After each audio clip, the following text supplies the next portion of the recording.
He was only 22 when 5 of his 6 siblings had already died. Søren Kierkegaard knew early on, life doesn't wait to fall apart.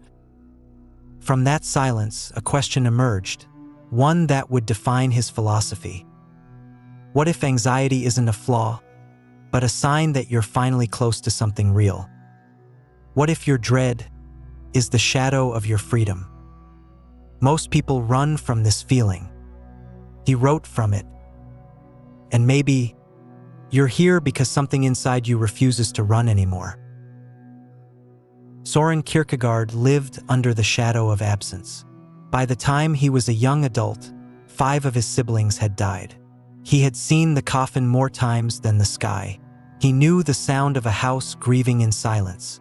His father, a deeply religious and melancholic man, often spoke of guilt, death, and divine punishment. It wasn't just faith. It was dread disguised as destiny, and Kierkegaard absorbed all of it.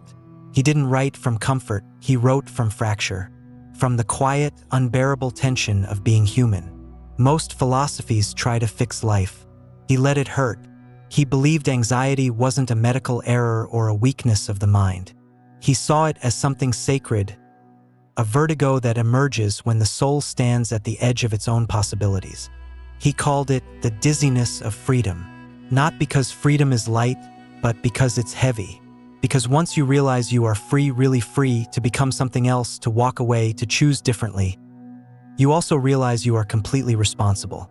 And that realization can feel like a collapse. Many who seek clarity today, through therapy, spirituality, or silence, are unknowingly walking the same terrain Kierkegaard mapped in the 1800s. Not just the terrain of philosophy, but of emotional survival. You feel the anxiety before you know its name. You feel the tension, the restlessness, the inability to breathe in a life that looks fine on the outside but feels like exile on the inside. You've tried to calm it, to distract it, to rationalize it. But deep down, this anxiety isn't just about deadlines or money or what others think. It's something deeper, something existential, something ancient, something alive. Kierkegaard believed that anxiety arises when we come face to face with our own becoming, with what we could be, but aren't yet, with the self that is still buried under conformity, distraction, or fear. And that's why it hurts, because anxiety is not the enemy. It's the messenger. It's the soul whispering, you're not living fully. You're not in alignment. You're not free. This video isn't about coping. It's about confronting. It's about seeing anxiety not as a flaw, but as a mirror, a reflection of the gap between the life you're living and the life that is calling you from within. Kierkegaard didn't want you to suppress your anxiety. He wanted you to understand it, to walk with it, to ask what it's trying to reveal. Because perhaps anxiety is not the sign that something is wrong with you. Perhaps it's the proof that something inside you is waking up. And if you feel it, it means there's still time. Time to listen, time to choose, time to stop abandoning the person you were meant to become.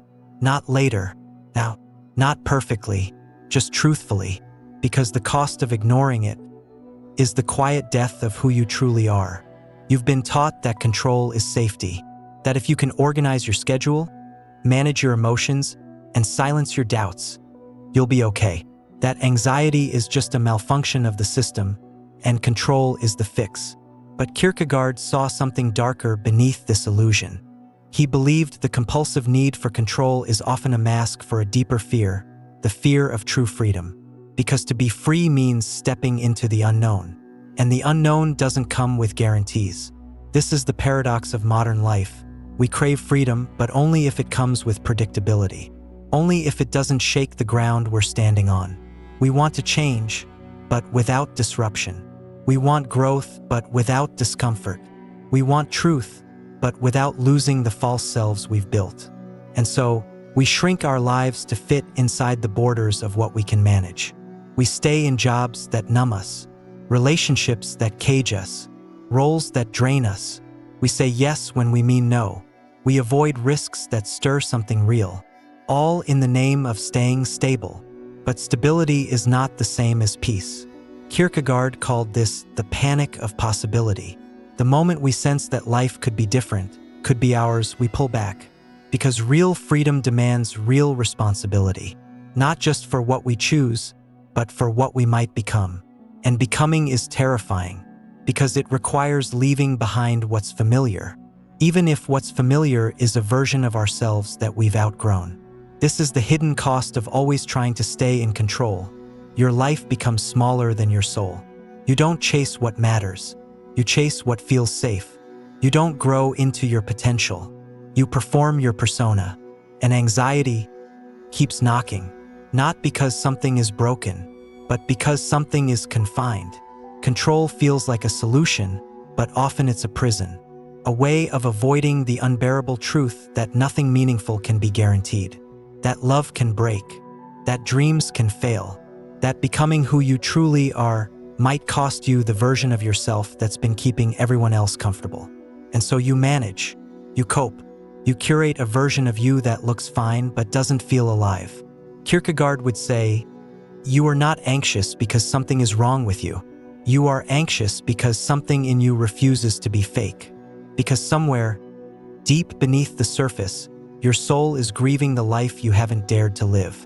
There's a grief that comes from silence, from holding your breath every day just to keep things from falling apart. But maybe things are meant to fall. Maybe the crumbling isn't chaos, but clarity. The more you try to control everything, the more you abandon the mystery of becoming. And without that mystery, there is no real you. So maybe the work isn't to get rid of the anxiety. Maybe the work is to stop trying to hold everything together and start listening to what the tension is telling you. Because beneath the panic is a possibility. And maybe that's exactly what your fear is protecting you from. The terrifying, beautiful freedom of becoming someone real, someone whole, someone you've never dared to be. Until now, freedom is supposed to feel like liberation, but for many, it feels like quiet panic. You finally escape the expectations, the rules, the pressure to please, and suddenly you don't know who you are without them. The silence that was supposed to bring peace now feels unbearable. The space you longed for now echoes with confusion. Kierkegaard saw this clearly. He wrote that modern man is not trapped by external chains, but by internal fragmentation. We don't know what we want because we don't know who we are. And freedom, without a self to anchor it, becomes a kind of vertigo. You are free, but unrooted. You can go anywhere, but have no map. You can say anything, but your words feel hollow. You can choose anything, but every choice feels like a betrayal of all the others. This is the terror of possibility. When you don't have a defined self, every path is haunted by doubt. Every moment is a question mark. And the more choices you have, the more you feel paralyzed. Anxiety in this state becomes the background noise of freedom, a persistent hum that says, "You should know who you are by now." But how can you know when you've spent your whole life performing? You were taught to be liked, not to be whole. You were rewarded for being agreeable, not for being authentic. And so, your sense of self became a patchwork of projections. Bits of what others wanted from you, stitched into something that looked functional, but never felt true. Now, with all the doors open, you don't know which one leads home, because you've never been there. Freedom, when misaligned with identity, feels like pressure, not possibility. And that pressure is what feeds your anxiety.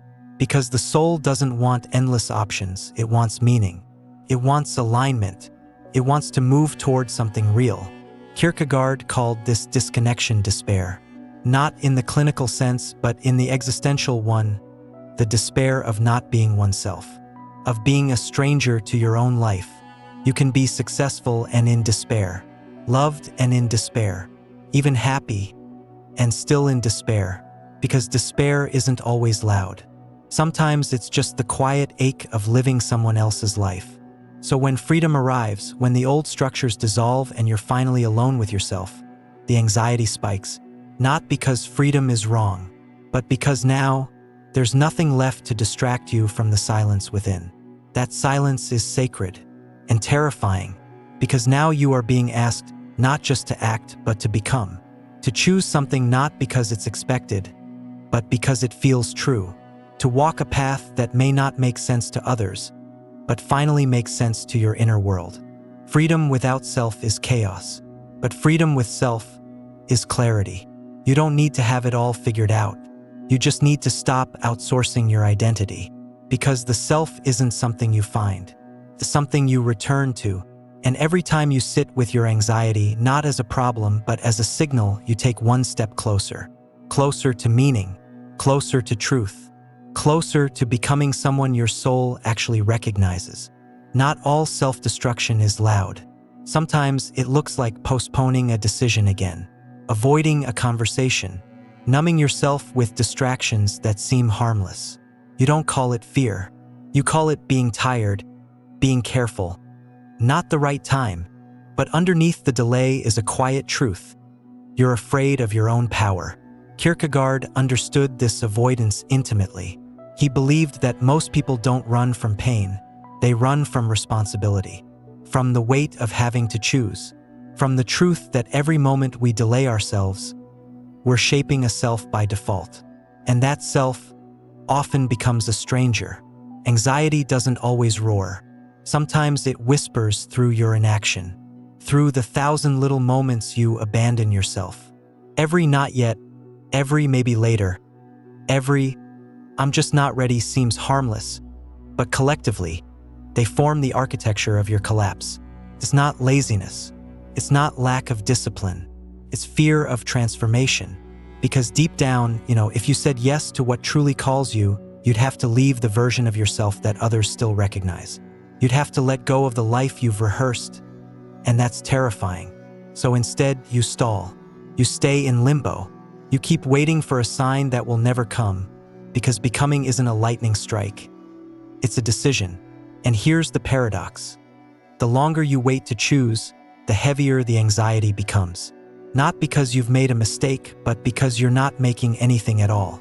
Kierkegaard believed that the human soul was not built to float. It needs direction, even if it's uncertain, even if it's imperfect, even if it threatens your illusion of control.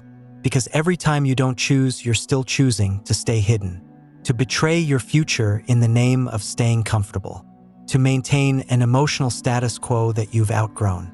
But the self can't thrive in avoidance. It starts to decay.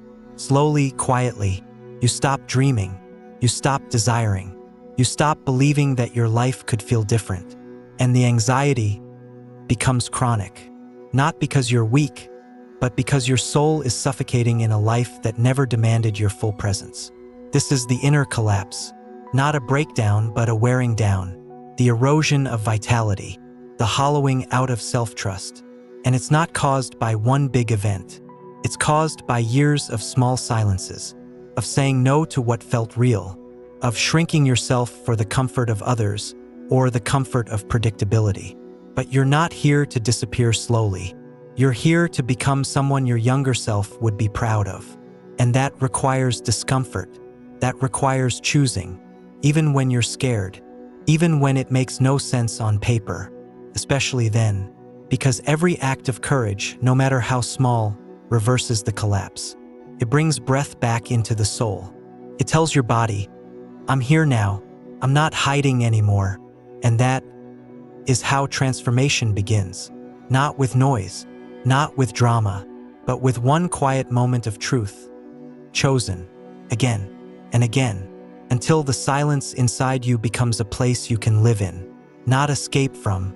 There's a kind of pain you can't fix, only face. We live in a culture obsessed with solutions, quick ones, clever ones. Pain is treated like a mistake, something to medicate, bypass, or outthink. But some forms of suffering are not signs of disorder. They're signs of awakening. Kierkegaard called it the education of anxiety. He believed that anxiety isn't just something to endure. It's something that teaches, not by offering answers, but by forcing you to sit with the unbearable questions. Who am I, really? What matters when everything else falls away? What if there's no map but my own courage? Growth, in his view, isn't smooth. It's disruptive. It breaks illusions. It exposes how much of your life has been built on borrowed beliefs and half-lived truths. And that exposure hurts. because it asks you to release what once protected you, even if it now limits you. This is why real growth feels like grief. You don't just evolve, you mourn. You mourn the version of you that stayed quiet to be accepted. You mourn the friendships that couldn't survive your truth. You mourn the dream that turned out to be someone else's. And in that mourning, you feel lost. But Kierkegaard would say, you're not lost. You're being reformed. This kind of pain can't be escaped through insight alone. You can't think your way through a transformation. You have to move through it with your whole being, body, mind, soul. And that's where most people give up. Not because they're weak, but because they've been told that discomfort means something is wrong. But maybe the discomfort means you're alive in a new way. Maybe the anxiety is not your enemy, but the heat required to reshape something sacred inside you. Kierkegaard warned that those who run from anxiety often end up in despair, because what they avoid externally, they internalize. The grief you refuse to feel becomes stagnation. The tension you won't explore becomes numbness. And slowly, the parts of you that were meant to rise sink. Growth requires a kind of suffering you can't outsmart because it doesn't live in the mind. It lives in the confrontation between your current life and your unlived life. And in that space, there are no shortcuts. You will feel raw, ungrounded. You may even wonder if you're going backwards. But this is sacred ground, because when you allow yourself to suffer consciously, not in silence, not in shame, but in full awareness, something begins to shift. You stop fighting the process. You begin to trust the burn. You see that the anxiety is not chaos. It's clarity. It's the soul demanding integrity, demanding that your outer life match your inner knowing. And here's the hard truth. It will cost you. You'll lose people. You'll lose certainty. You'll lose comfort. But you'll gain something far greater, alignment. You'll begin to live from the inside out, no longer performing healing, but embodying it. No longer explaining your worth, but inhabiting it. No longer asking for permission, but simply becoming. Kierkegaard believed that this is where the true self is born, not in the safety of certainty, but in the storm of surrender. So the next time the anxiety rises, don't run. Stay. Listen. Allow it to educate you, because what's breaking might just be what's false, and what's rising is the self you were always meant to carry. We spend most of our lives waiting for certainty, waiting for the right moment, the right sign, the right feeling. But certainty is a myth, and the longer you wait for it, the further you drift from yourself. Kierkegaard called this the tragedy of the modern soul, its obsession with guarantees, its need to understand before it commits, to predict before it acts. But life doesn't work that way, and neither does becoming. There comes a moment when you have to leap, not because it makes sense, but because not leaping has become a form of death. This is what he meant by the leap of faith. Not faith in religion necessarily, but in your inner compass, in the truth you feel but can't yet explain, in the direction that doesn't make logical sense, but feels emotionally undeniable. You are not built for a life of endless calculation. You are built for devotion to something that matters, even if it terrifies you. The self is not found by observing from a distance. It is forged in the fire of choice. Real choice, the kind that demands you let go of all exit strategies, the kind that requires you to burn the script, the kind that makes you confront everything you've pretended not to feel. When you live for certainty, you live in hesitation.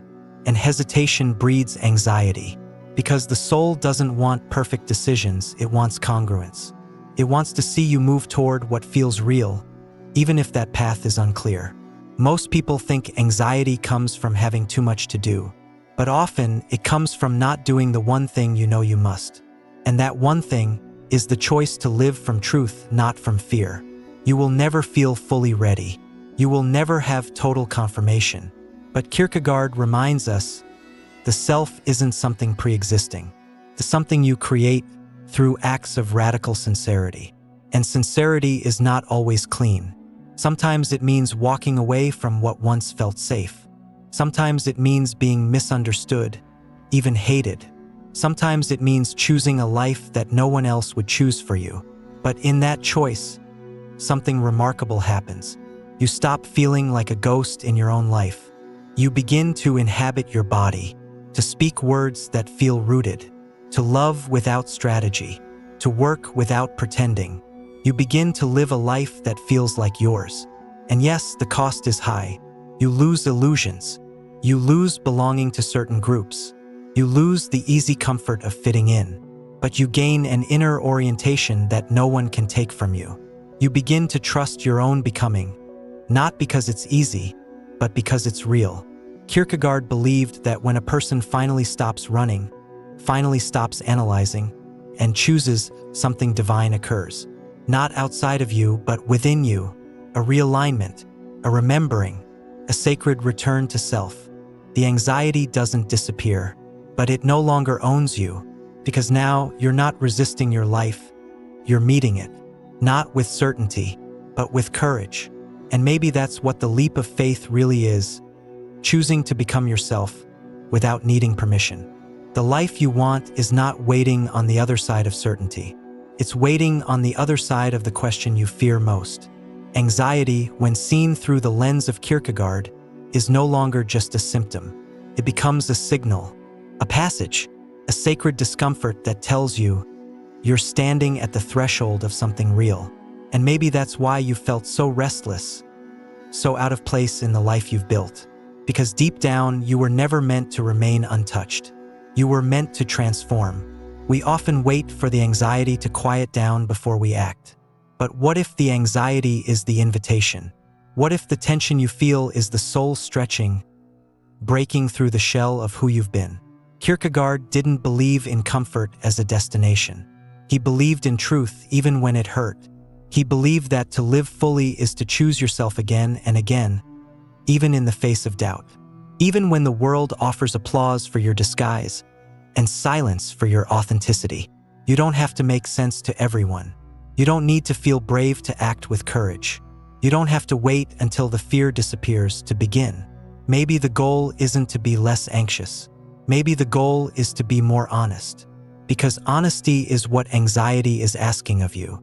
Honesty about what you want, about what you've outgrown, about the self you've been postponing. This isn't about reckless change. It's about sacred return. A return to the part of you that still believes you're here for something more than survival. The path ahead won't offer guarantees, but it will offer depth. And depth is what you've been craving, even when you didn't know how to name it. You may still feel anxious. That's okay.